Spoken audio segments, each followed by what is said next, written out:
We're currently flying drones towards extremely high-value targets of the Russian aerospace forces.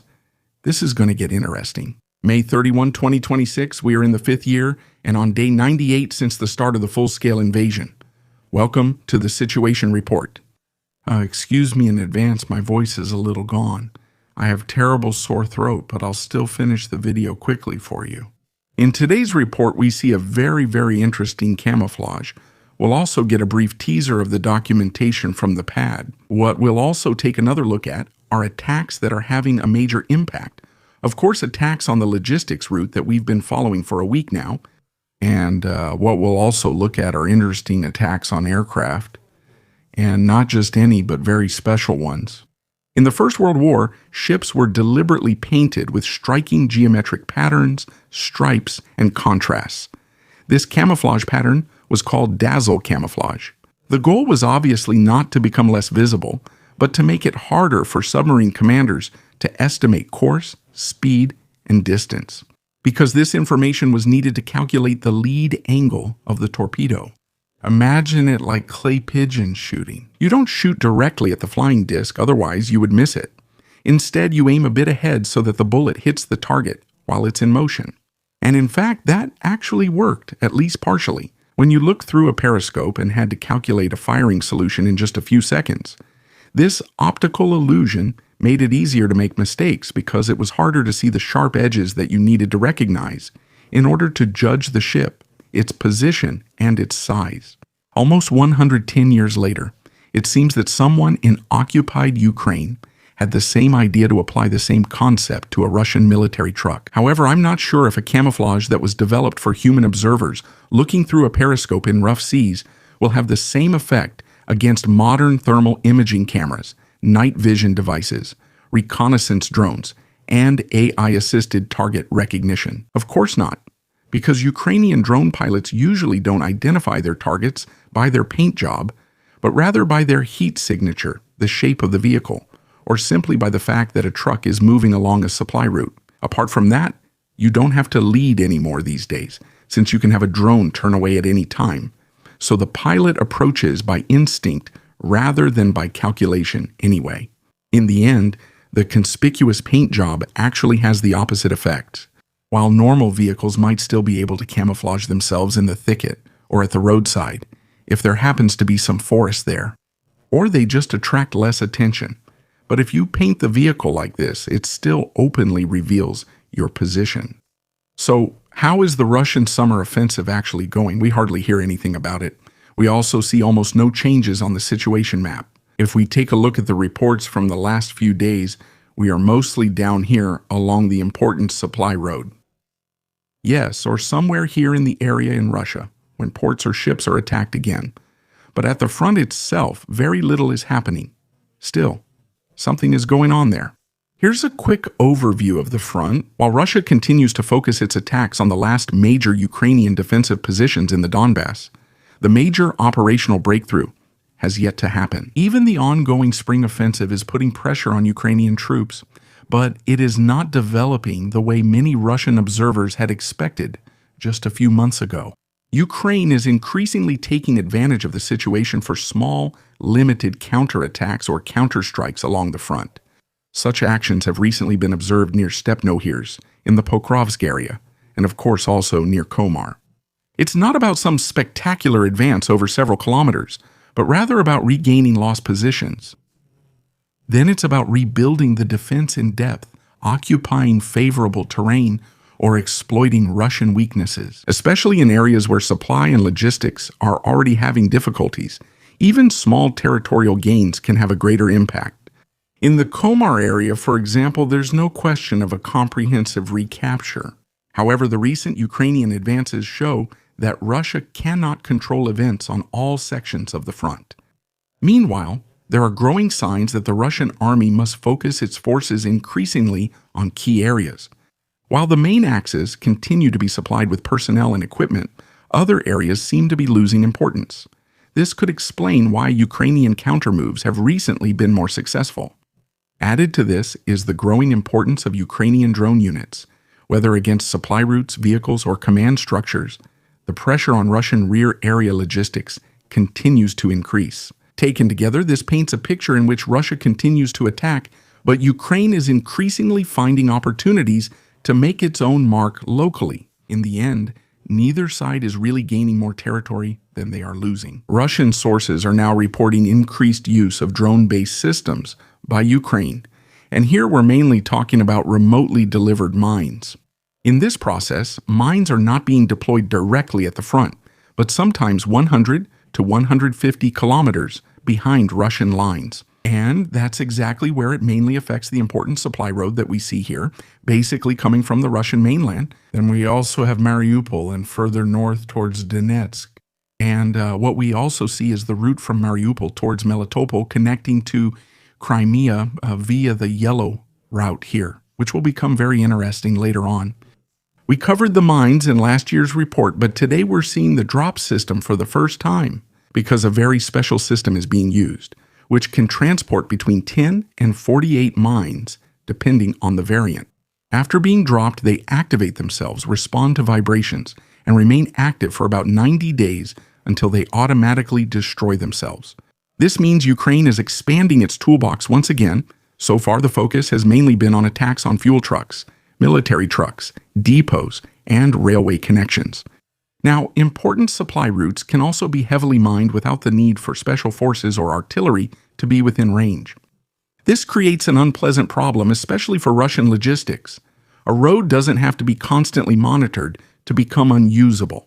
It's enough if drivers always have to expect to encounter a freshly laid mine.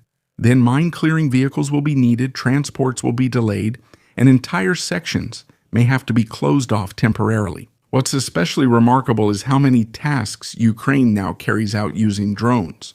Reconnaissance, attacks, mine laying, logistics, air defense, and even hunting other drones. More and more capabilities are being taken over by unmanned systems. The attacks from last week are making themselves felt again. The Ukrainians report between 300 and 500 destroyed Russian vehicles over the past few days. Most of them are destroyed here on the important supply road. Today, the number was even significantly higher. We are seeing an incredible wave of attacks on Russian logistics here, which sooner or later will also show its effects at the front. But before the military suffers, it's always the civilians who suffer first. Because in Crimea, there are once again kilometer-long lines forming at gas stations. Numerous drivers are trying to refuel their vehicles, while some stations are only giving out limited amounts, or sometimes can't sell any fuel at all. The images are reminiscent of previous supply shortages on the peninsula. Back then, just like today, it's mainly the uncertainty that puts extra pressure on the system. As soon as reports of shortages spread, many people try to fill up their tanks at the same time, which makes the situation even worse. It was similar back then during the toilet paper crisis, during Corona, just so you all get a sense of it and it doesn't sound too abstract. So, how bad is the situation in Crimea? Well, to sum it up, Fighter Bomber, a Russian Z blogger whom we all know, put it pretty well for us. He concludes that the fuel supply in Crimea is currently failing in several places at the same time, and that's aside from the Ukrainian attacks on the land supply route. Because fuel transports by rail over the Kerch Bridge are only possible to a limited extent after previous attacks. Many owners of tank cars are not making them available. Most of the time, they're leased because they're not insured against war damage. Of the 3 railway ferries used for transport, all are currently out of service. A new ferry is not expected to resume operations before September at the earliest. In addition, there is also a lack of personnel. The railway port is overloaded and also blocked. Waiting times of up to 5 days are being reported for car ferries. Many tanker truck drivers are refusing to travel through occupied territories. Since early December, some drivers have already turned around instead of going to Crimea. The risk from drone attacks is therefore considered too high. This is exactly what has been repeatedly stated in the situation reports over the past few days. If the insurance companies are no longer on board, then the freight companies won't be either. So you don't necessarily have to maintain a constant drone presence, but just show that an attack could happen at any time and that it would be very costly. Even significantly higher payments are unlikely to change that. Private companies in Crimea are hardly willing to build up larger fuel reserves anymore. Warehouses and depots are regularly attacked, which has significantly increased the economic risk. Insurance companies no longer provide coverage for many of these risks. According to the channel's assessment, the situation can hardly be resolved by market forces anymore. Without government intervention or military-secured transports, supplying this area is becoming increasingly difficult. In Saratov, the local refinery continues to burn after the recent attacks. The footage shows at least 3 separate sources of fire. Large black clouds of smoke are rising over the site, visible from a great distance. The fires do not seem to be limited to a single area of the facility. This suggests that several parts of the facility or infrastructure points could be affected. Saratov is one of the most important Russian refinery locations on the Volga. Attacks on such facilities are not only aimed at fuel production itself, but often hit storage capacities, loading facilities, or parts of the overall supply system. However, Ukraine is continuing the attacks in other areas as well. In addition to the refinery in Saratov that we just saw, there are also large black dense clouds of smoke at the Lazarevo oil pumping station in the Kirov region. That facility was also attacked. The goal here is also quite obvious. Not a single spectacular hit, but rather pressure on the entire supply system, just as announced. The station is part of the pipeline network that pumps oil from Siberia towards central Russia, and above all, supplies Moscow and Belarus. The impact on the occupied territories is now more apparent. So while Russia has to set up additional air defense patrols and protective measures along its logistics routes, Ukraine is increasingly trying to attack not only the front itself, but also the supply lines behind it. So the real question is no longer whether individual facilities will be hit, but how many resources Russia will have to permanently invest to keep the energy sector, and especially the supply system, at least somewhat functional. Ukrainian drones attacked a military airfield in Taganrog during the night of May 30th. In the process, a launch vehicle for an Iskander system and 2 Tu-142 aircraft were reportedly hit. The loss of the Tu-142 in particular is quite remarkable. These aircraft are among the largest planes of the Russian naval aviation and are mainly used for maritime reconnaissance and anti-submarine warfare. There is only a relatively small number of these aircraft left. A hit on an Iskander system is also painful for Russia. The mobile missile complexes are among the most important precision weapons of the Russian armed forces and are regularly used for attacks on targets in Ukraine. Even Taganrog is well behind the front line.